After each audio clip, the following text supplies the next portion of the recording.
south, but as William Bradford, their diarist, wrote, we must make our landfall, our victuals are much spent, especially our beer. So the Pilgrims came here to Massachusetts to stop for a beer.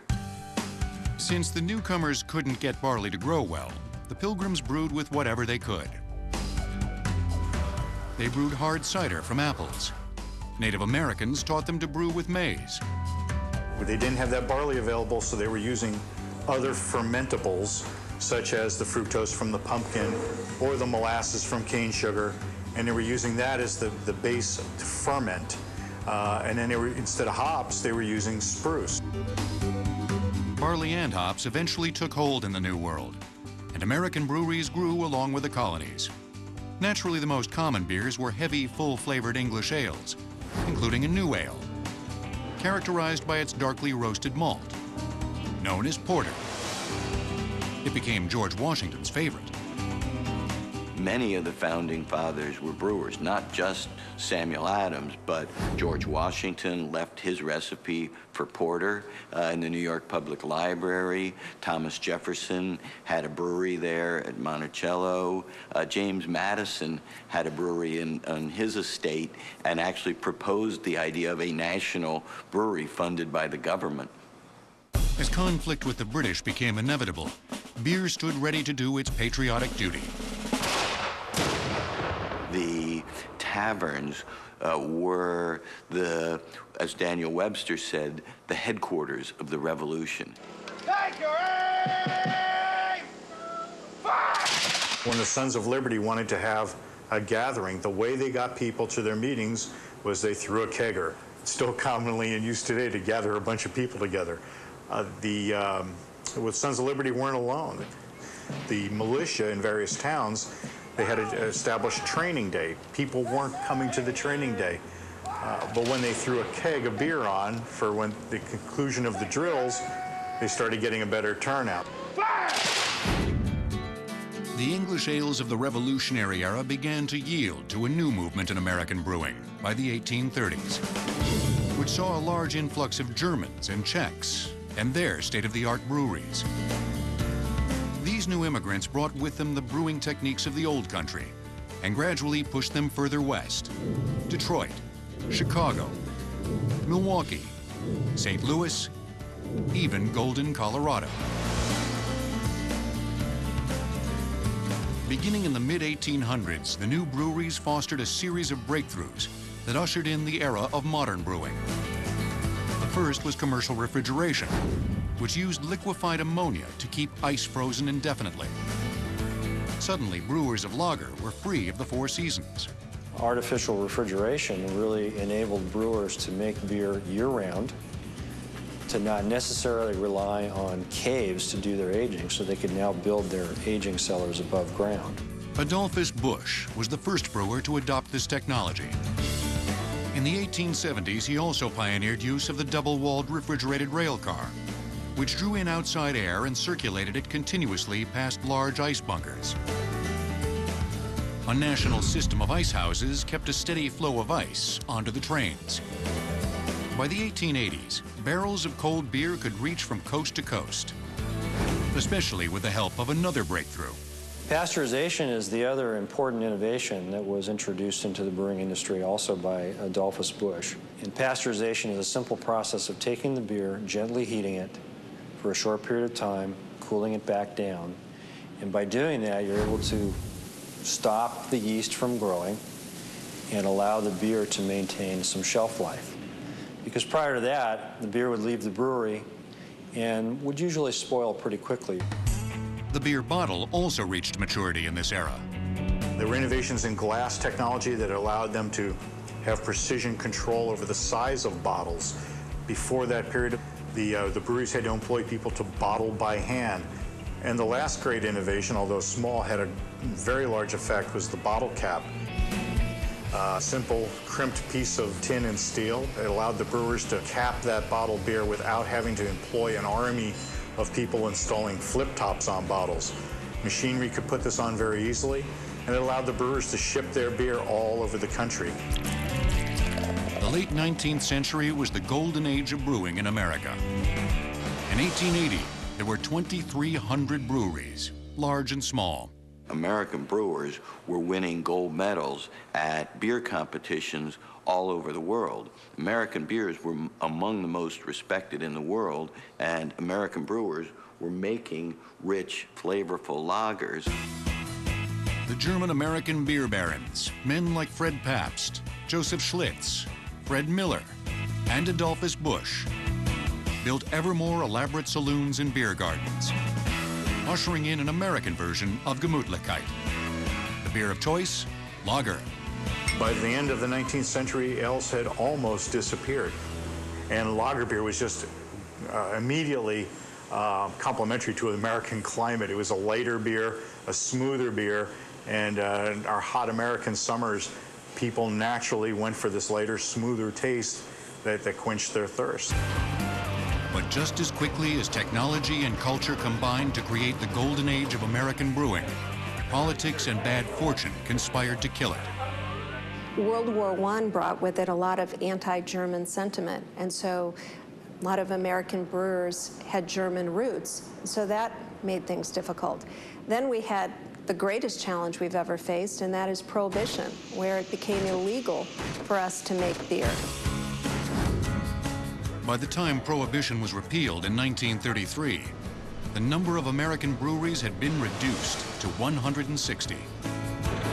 The Great Depression, the Dust Bowl, and finally the grain rationing of World War II drove all but the most tenacious breweries out of business.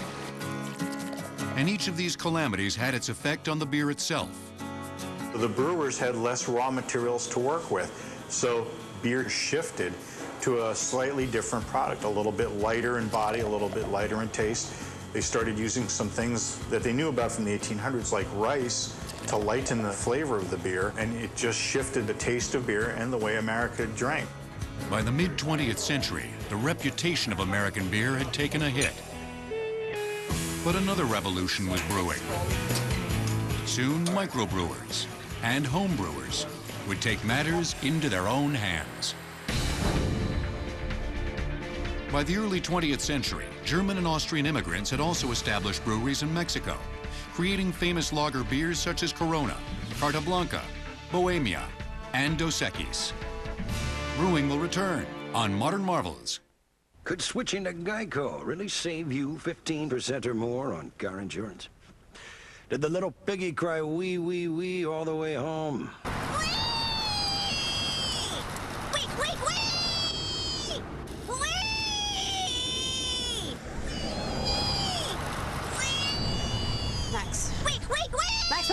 Yeah? You're home. Oh, cool. Thanks, Mrs. A. Geico. 15 minutes could save you 15% or more. The Unprepared Man's Guide to Hunting. Your office attire may blend in at work, but in the outdoors, it can be a hindrance. Not to worry. Start by rolling in mud until evenly coated. Affix leaves in alternating colors. Rip sleeves to create foliage bandana. And there we go. Don't be that guy. Come into Gander Mountain and get everything for your next outdoor adventure. Gander Mountain, we live outdoors. The all-new Infinity M, featuring the world's first blind spot intervention system. This is inspired performance. This is the way of infinity. It's your summer to shine. Visit the Infinity Limited Engagement Summer Event for our best offers of the year. Right now, you can lease an all-new Infinity M37 for $579 per month. When the stage is set and the cast has been gathered, when the curtain rises and the spotlight is yours, having a strong signal at your back is like having invisible power everywhere. Because in that moment, you're not there to take up space. You're there to fill the room. Rule the air. Verizon. Right now, buy a BlackBerry and get one free, like the Bold or the Curve. Only at Verizon. At Amway Global, our positive outlook comes naturally. We harvest healthy plant ingredients from our own organic farms, ingredients found in our Nutrilite supplements, and offer more than 450 quality products, from planet-positive cleaners to botanically infused skincare. Positivity, powering the products, the people, and the businesses of Amway Global. To learn more, contact an Amway Global independent business owner. One shot, one idea, one swing changes history forever. The adventure you need to own. America, the story of us. Take home the complete series on DVD or Blu-ray. Available to ship now only through this exclusive offer. Call now 1-800-959-6705 or visit storyofusdvd.com to order the complete series of America, the story of us. He is the face of news. We've come to Rwanda because in many ways it's a success story. He sticks with the story. We're returning to base after a long patrol along the same road that we came down. And he gives it to you straight. Thousands of fishermen have been hit especially hard because of the spill. He follows wherever the story leads. For the Marines, it's a sensitive situation. They don't want to do anything to alienate the local population. And tells it like no one else. What you see here in the streets on any given night is survival. AC360 CNN weeknights 10 Eastern and Pacific. The worldwide leader in news. I do not have two options here. I will win this fight. He's saying stand up with me. Up your Anderson Silva, finish it. Anderson wants a fight. He just found one. He's looking for somebody to fight. I'm going to throw him on his back and beat a hole in his face. I will retire this guy. I acknowledge that he's a fantastic fighter. He is the champion, but I am the best. I will engage from bell to bell. Order UFC 117 with your remote or call 1-800-COMCAST. Old clue to Cleopatra's tomb lies submerged in Alexandria's harbor. We need to take it out in front of everyone. Only Zahi knows. Does not look stable. Whoa. How to get it out. Chasing Mummies, Wednesday night at 10 on History, made every day. In the decades of American affluence that followed the Second World War, the generation who had served in Europe, and later their baby boom children, returned to the continent to see the sights and to taste the exotic European beers. By the 1960s, the import phenomenon had begun. But not everyone was satisfied with these European beers, especially by the time they were unloaded from giant hot container ships. The first rumblings of a new generation of American brewers came out of San Francisco in the 1960s. Where Fritz Maytag took a failing brewery, but actually focused on that product that was not popular, just at the same time that this wave of enthusiasm for different tastes was coming back. Maytag bought the troubled Anchor Brewery, which had been in business since 1896. And eventually, by the time that the 70s rolled out into the 80s, Anchor Brewing was actually profitable again. So they led the way for a lot of microbreweries. Another success story emerged from an East Coast city, whose breweries had nearly ceased to exist. When I first came to this old brewery here in Boston, I fell in love with it. There was just a karma. And I thought, I want to put my brewery here in this old brewery, because it reminded me of the breweries that I'd been to when I was a kid. Red brick, massive, little courtyard in the middle. To me, that was what a world-class brewery was going to look like. The 1980s and 90s saw an explosion of startup breweries, many of them achieving remarkable success. These upstart breweries, soon dubbed microbreweries, produced something Americans hadn't tasted in a long time: ale. One of these rediscovered recipes is India Pale Ale, or IPA, the strong, heavily hopped ale named for the long journey from England to India. Back when India was a colony of the UK, and they had all their troops and officers stationed over there, these guys were dying to have a taste for of the old country, and they'd send the beer to them, and it would get there and be spoiled because of the long, warm trip. Through trial and error, they figured out that the stronger they made the beer, the more hops they stuffed into the barrel, the better the odds that the beer would survive the trip in good shape. American brewers have also made prize-winning versions of the thick, quenching beers made of wheat instead of barley, including the famously cloudy German Hefeweizen. Hefe means yeast. So it says it's a wheat beer with the yeast inside, not filtered, with this natural turbidity. Cheers.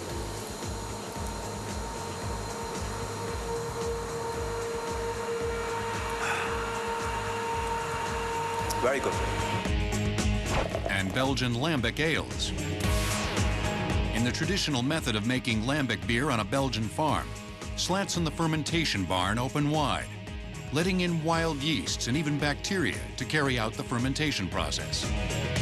Of course, we're not going to rip the top off of our brewery here, so we basically track down the types of wild yeast and bacteria, good bacteria, that we're looking for and do our interpretation of this beer.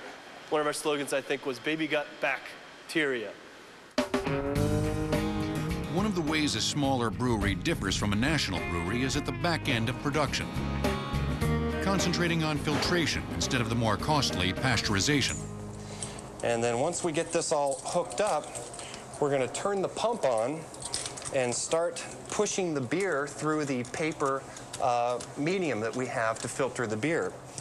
And this is about 9 microns, so it's basically a pretty coarse paper filter, but it's perfect for a brew pub or a small setting like this. This will take about an hour to push the beer from the fermenter through the filter into the tank here. We will put it on tap this evening. Many microbrewers learned how to make beer in homebrewing clubs, like Southern California's Maltose Falcons. Named after beer's main fermentable sugar, they're one of the nation's most respected homebrewers clubs. You saw folks coming out of various homebrewing organizations, including this club, who started concerns like Sierra Nevada. They bring this product forward, and people are going, my God, this is great. And so now Sierra Nevada is a nationwide concern. In the semi-controlled chaos of the Falcons clubhouse, brewers critique each other's beers from aroma to aftertaste, while President Drew Beecham maintains order. For over 30 years, the Falcons have met behind this store in Woodland Hills, California, where the home brewer can buy everything from bottle caps and a 60-quart brew kettle to hops, malted barley, and over 30 types of yeast. The main difference in technology is just a matter of scale. Compare the home brewer's heat transfer coil to this one back at Anheuser-Busch, or this fermentation tank to this one. Thanks mainly to microbrewers and the home brewing culture from which they sprang, there are now over 1,400 breweries in the United States. In 1983, there were only 60. It looks like another golden age for American brewing. Meanwhile, those who have made it through the trenches and sustained a successful brewery have come to respect the big boys. I think the big American brewers are one of the wonders of the beer world.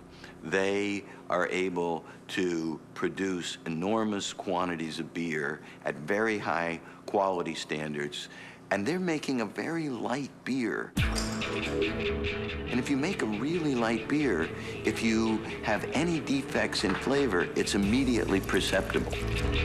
The formula must be succeeding, because America's most popular beer is Bud Light.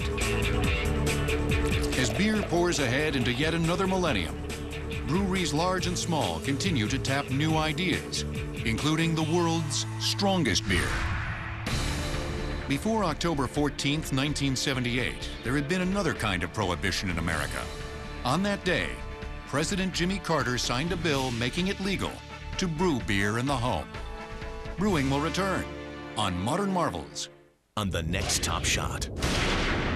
How much confidence do you have in your shooting ability?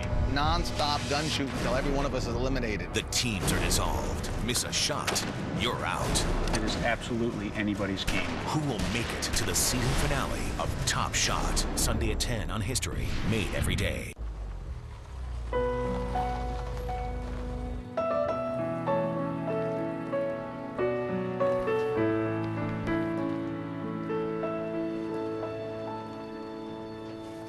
My Subaru saved my life. I will never forget that.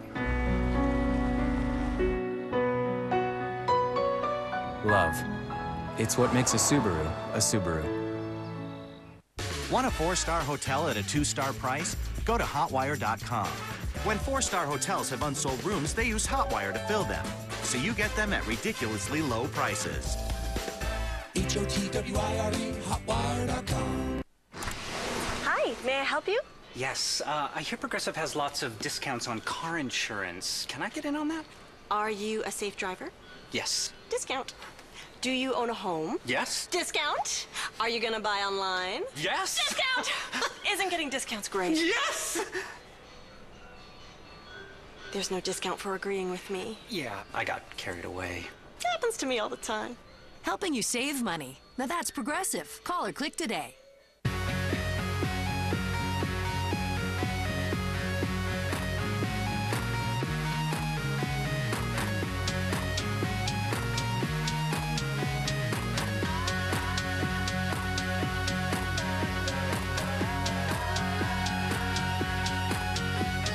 It's not back to school, it's forward to what's next. With an HP Netbook, Samsung Reality, or LG Cosmos for under $20 after rebate.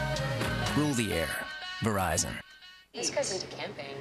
What about that guy? Oh, yeah. I could definitely go for some serious romance. Okay? You're so beautiful. Oh, my back! Maybe just a movie date would be nice. Yeah. Zoosk, the online dating site that lets you date your way, whether you want to browse, flirt, or find your soulmate. Zoosk.com. Rated M for mature.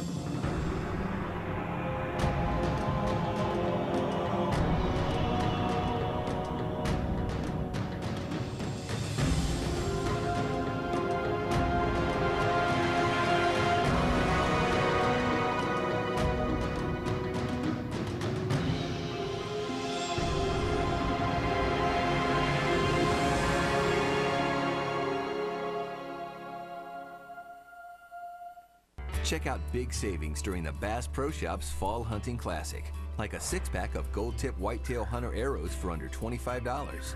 And save $40 on these Lacrosse Alpha Burley hunting boots. Bass Pro Shops. Your adventure starts here. This is Rachel, a busy mom. She starts at dawn and so does her back pain. That's 2 pills for a 4-hour drive. The drive is done, so it's a day of games and 2 more pills. The games are over, her pain is back. That's 2 more pills. And when she's finally home, but hang on, just 2 Aleve can keep back pain away all day with fewer pills than Tylenol. This is Rachel, who chose Aleve and 2 pills for a day free of pain. And get the all-day pain relief of Aleve and liquid gels.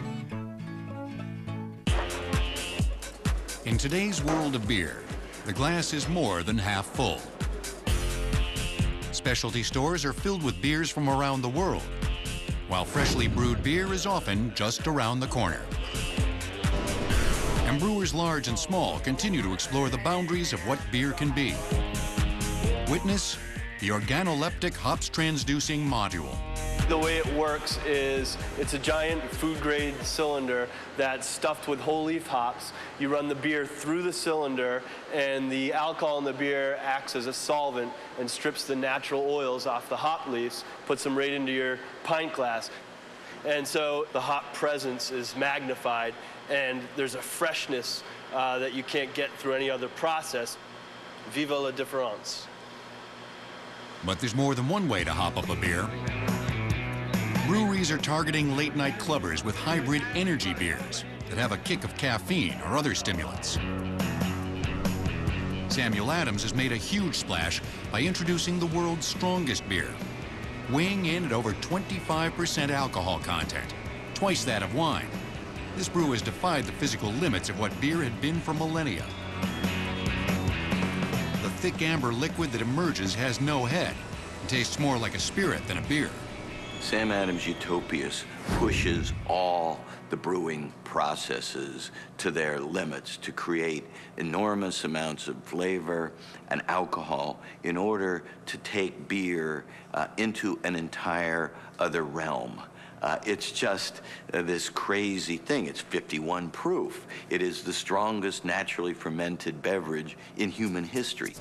Utopias is brewed with massive amounts of malt to create a highly condensed brew, bursting with fermentable sugars, which we then ferment with this kind of ninja yeast that we've bred generation after generation over the last 13 years to take the fermentation to levels that fermentation's never reached before. This ninja yeast is bred to be a survivor. Typically, brewer's yeast dies in an alcohol environment over 12%. The brew isn't distilled, but like a spirit, it's aged for several years in oak barrels.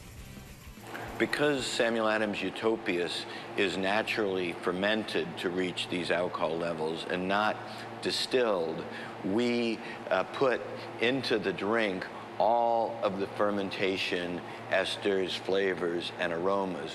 When you distill, you're taking a very small slice of those flavors, focused really around the ethanol. So you tend to get the bold, almost ferocious attack of the ethanol that dominates the flavors. Every time we do a new release of Utopias, we are tasting flavors that no brewer has ever created and no brewer has ever tasted. At that moment, you almost feel the link with the ancient Mesopotamians and the medieval monks that were chanting as they enjoyed their double bock. At that moment, we feel this link with 6,000 years of brewing history. For brewers and beer lovers, it's a happy time.